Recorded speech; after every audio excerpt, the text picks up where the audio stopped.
continuació, els representants dels grups parlamentaris poden exercir el seu dret a rèplica. Té la paraula, en primer lloc, l'honorable senyor Oriol Junqueras, en nom del grup parlamentari d'Esquerra Republicana de Catalunya.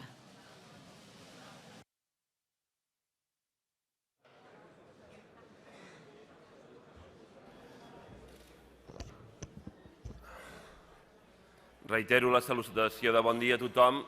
Deixeu-me començar insistint en que davant d'una situació tan difícil com l'actual, la responsabilitat de tots és intentar ajudar i que entenem que Esquerra Republicana té la legitimitat de decidir de quina manera exerceix les seves funcions parlamentàries i, per tant, té el dret a decidir si exerceix una oposició frontal i responsable o intenta exercir una oposició carregada de responsabilitat i de dificultats, en el sentit que intentem garantir que el país disposi dels instruments necessaris per defensar els seus interessos, els millors instruments possibles, i en el sentit també que intentem demostrar que hi ha alternatives de caràcter econòmic i social, allò que el govern de Convergència i Unió havia fet en la legislatura anterior.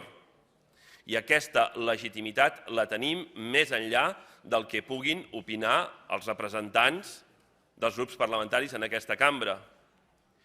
Jo puc entendre que el fred de peus a vegades és incòmode, però la reflexió aritmètica a vegades ajuda.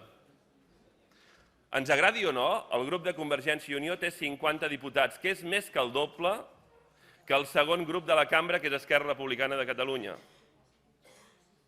Si algú creu que hi ha una alternativa aritmètica a la presència de Convergència i Unió en el govern, que ens expliqui quina és aquesta alternativa aritmètica.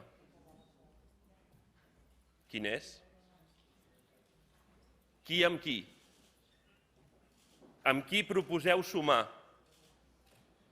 Quin sumatori teniu que permeti que aquest país tingui un govern sense Convergència i Unió? Ens agradi més o menys, però quina proposta? Entenc que ha fet que Esquerra Republicana és la segona força en aquest Parlament, entenc que aquells que volen construir una alternativa que deixi Convergència i Unió fora del govern és perquè deuen tenir la intenció de posar Esquerra Republicana al capdavant del nou govern. Ho interpreto correctament? I si no és així, perquè sospito que no és així, o potser sí, potser ara ens suspendreu i ens explicareu que sí. Si no és així, qui és que té una alternativa per formar un govern sense el primer grup d'aquest Parlament i sense el segon grup d'aquest Parlament? O què ens esteu proposant? Que aboquem el país a unes eleccions anticipades? Ens esteu proposant això? Sortireu a la roda de premsa i direu que voleu que al país hi hagi unes eleccions anticipades? De debò? I si és cert que hi ha hagut canvis en el discurs, com deia en Joan Herrera, deixeu-me dir que a Esquerra Republicana li agradaria pensar que en gran mesura és fruit de la feina que fa Esquerra Republicana perquè hi hagi aquest canvi de discurs.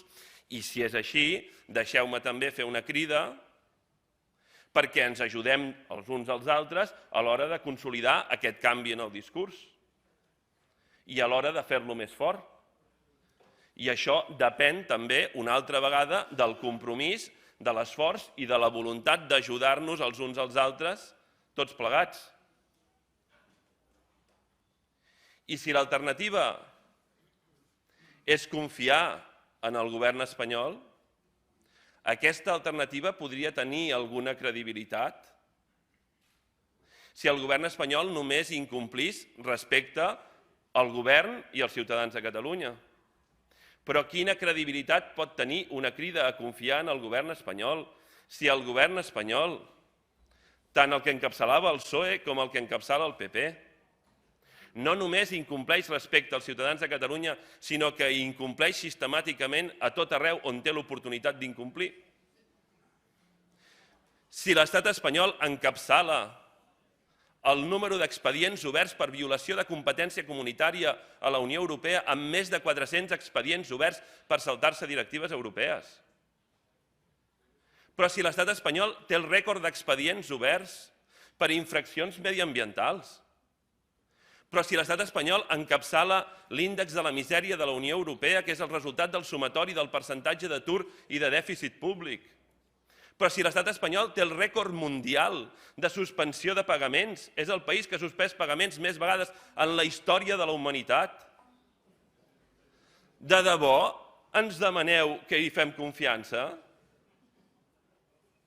Que fem confiança en un govern que sistemàticament ignora les recomanacions que li fan les institucions europees, com les de la setmana passada, en què el Parlament Europeu recomanava al govern espanyol distribuir de forma més justa els sostres de dèficit, cosa que gairebé amb tota certesa, a no ser que ens sorprengueu en la rèplica, el govern espanyol no farà. Però si el Parlament Europeu demanava la supressió dels ministeris que tenen les seves competències transferides i que, per tant, resulten redundants, i ni els uns ni els altres no ho heu fet, ni els del PSOE ni els del PP. Però si el govern, si el Parlament Europeu i les institucions europees us recomanen suspendre la compra d'armament i us gasteu 28.000 milions d'euros en comprar armament, però si les institucions europees us recomanen limitar la despesa en matèria de defensa i us gasteu 47 milions d'euros al dia, en aquest govern hem de confiar? Moltes gràcies.